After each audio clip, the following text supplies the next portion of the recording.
everybody, it's Nancy and welcome to my craft room.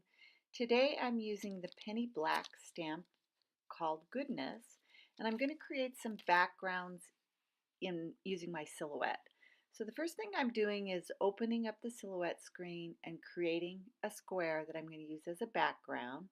I'm going to go in and select the fill material, and I'm going to use this argyle pattern that's yellow and gray, and that's going to be the first layer of the background for my card.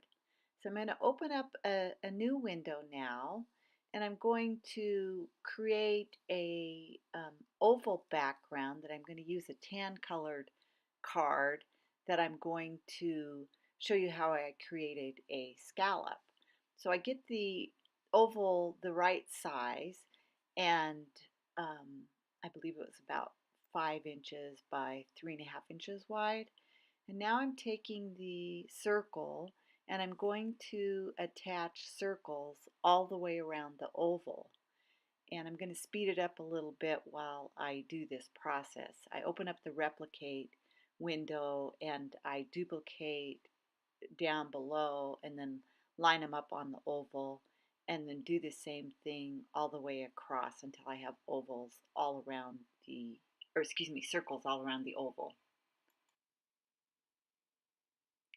So once I finish that process, then what I have to do with the silhouette is weld these circles on top of the oval.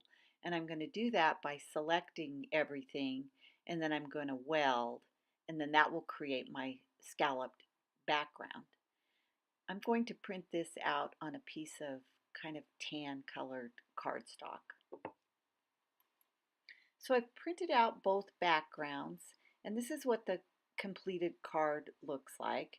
I've done one card, and I'm going to produce another card today using some slightly different colors. Today I'm still using the argyle background, and I just printed that on a piece of regular copy paper. And then I've got my scallop, got my stamp, and I'm going to stamp the little girl out on a piece of Nina Solar White.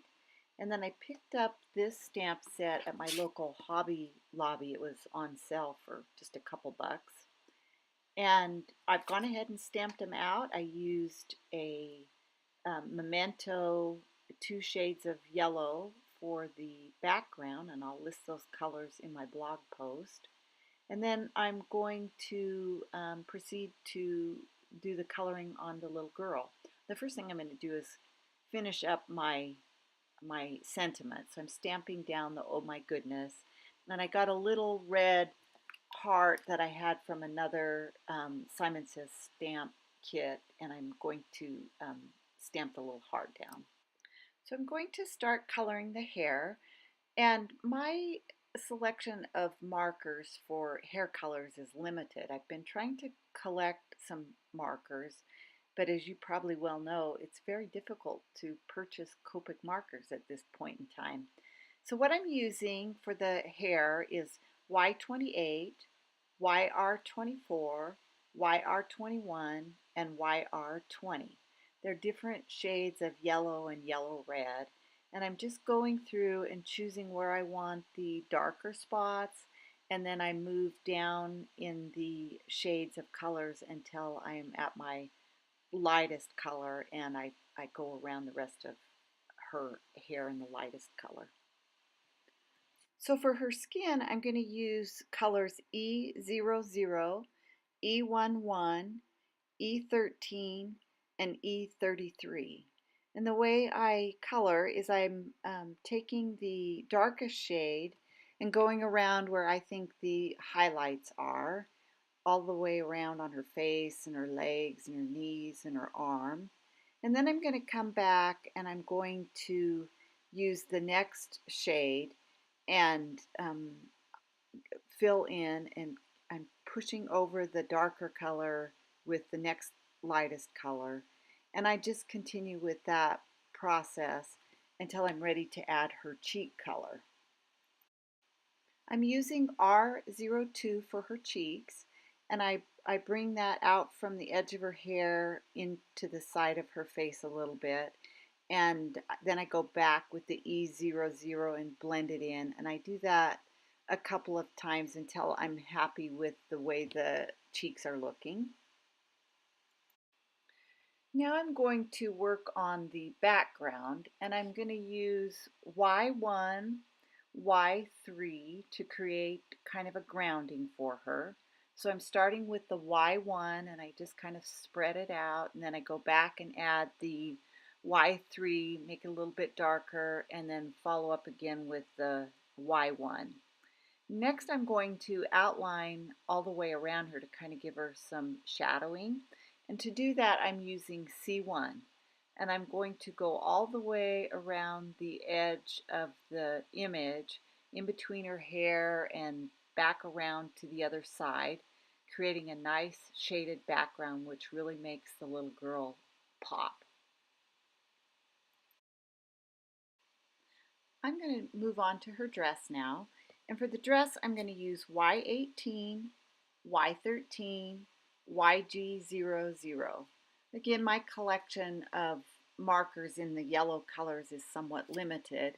And what I'm trying to do is match these yellows with the cardstock that I chose and also the argyle print. And I don't have the best matches, but I'm going to make do with what I have using a dark, a medium, and a light. So I'm going to take the dark color and I'm filling in where I think the pleats are on her dress. And I'm going all around the dress and adding that dark spot in there. Then I'm going to take the Y13 and I'm going to come back along the side of the darker color and flick that out on both sides, and then I'm going to come back with a YG00 and fill in the remaining pieces of the dress. I'm going to use some sparkle on her ruffle, so I'm later going to come back with a little bit of gray and do the ruffle, but I'm not going to worry too much about it. So now moving on to the hearts, I'm using R17 and R08 and also on the scarf. So fill in the scarf area, and I use part of the one side of it with the darker color and the other with the light. And then I'm going to color her shoes in the same manner, coming from the outsides with the darkest color, the R17, and then I'm going to blend that in with the R08, and I'm going to come back later with the R02 and blend all the rest of those colors in. So to color the lollipop, I'm going to use my R000, and I'm going to outline all around the black stamp image on both sides with the R000.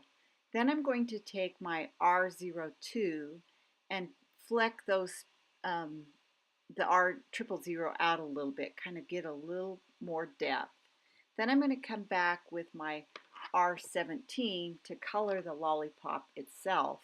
And what I'm doing with that is I'm just randomly coloring and then creating a space, coloring, creating a space to make it kind of look like a hard piece of candy or a lollipop.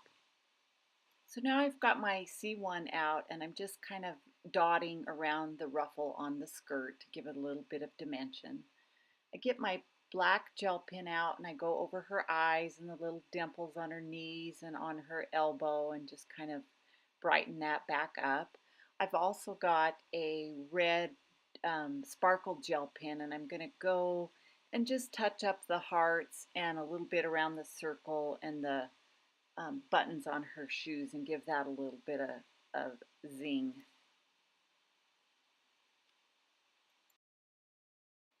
So now it's time to assemble the card, and I've got everything cut out, and I need to create a custom back of the card. And the way I'm doing that is I'm just lining up a piece of Nina Solar White 110-pound paper the size of my backgrounds, and I'm going to get out my Martha Stewart scoreboard and I'm going to line that up so that it's the perfect size, and I'm going to create a score so that I can fold the card over and have the back of my card. I saw this technique on a video that I was watching a while back and thought it was really clever, and I have used it over and over. I'm going to assemble all of the pieces now.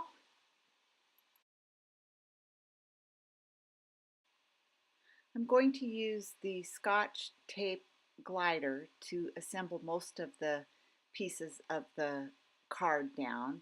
So I'm taking the argyle paper, and I have to be careful with that because it is just regular photocopy paper. And I'm attaching that down to a piece of yellow cardstock. Then I've got my tan colored scalloped oval, and I'm going to layer that next. I got some fun foam because I'm going to mount the little girl and the sentiment on the fun foam. So that's the next piece that I'm going to layer on. Have a little problem there and have to work on that, pull it apart a couple times, but I finally get it the way I want it and get it attached onto the card. The first card that I made, I used a oval die cut to cut the little girl out. And then this second one, I just free-handed it and made a little bit smaller. So I'm attaching the sentiment onto some fun foam and going to mount that off to the side of the card. And I have a little bit of problem with my tape runner, so I ended up getting the score tape out and use that to finish assembling the card. I find the score tape to be particularly strong, and I do use that when I'm creating a custom card like this because it creates a very secure hold. So the card's assembled now, and I'm going to get my black gel pen out and put my initials and the date on the card, and that completes both cards. I hope you like them, and if you like my videos, please subscribe and go do something creative today. Thanks for joining me.